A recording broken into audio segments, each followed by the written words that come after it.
যুক্তরাজ্যের মোট জনসংখ্যা প্রায় ৬,৯০,০০,০০০।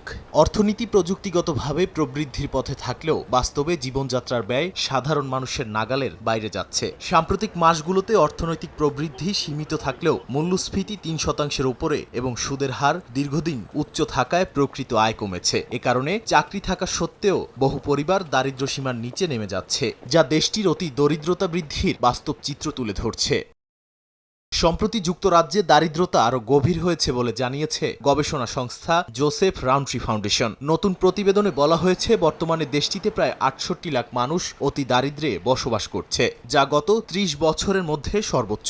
অতি দারিদ্র্য বলতে বোঝানো হয়েছে বাসা ভাড়া বাদ দেওয়ার পর যাদের আয় জাতীয় মধ্যম আয়ের ৪০%-এরও নিচে।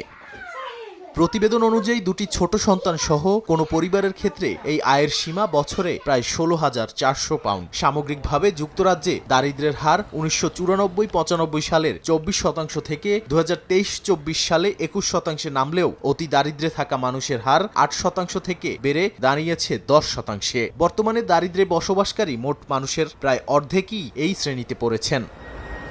দারিদ্র শিশুর পরিস্থিতি আরও উদ্বেগজনক হয়ে উঠছে বলে জানিয়েছে জেআরএফ। টানা তৃতীয় বছরের মতো বাড়ছে দরিদ্র শিশুর সংখ্যা। বর্তমানে প্রায় ৪৫ লাখ শিশু দরিদ্রতায় বসবাস করছে। একই সঙ্গে প্রতিবন্ধী এবং কিছু সংখ্যালঘু জনগোষ্ঠী, বিশেষ করে বাংলাদেশি ও পাকিস্তানি কমিউনিটির মধ্যে দারিদ্র্যের হার তুলনামূলকভাবে বেশি বলে উল্লেখ করা হয়েছে।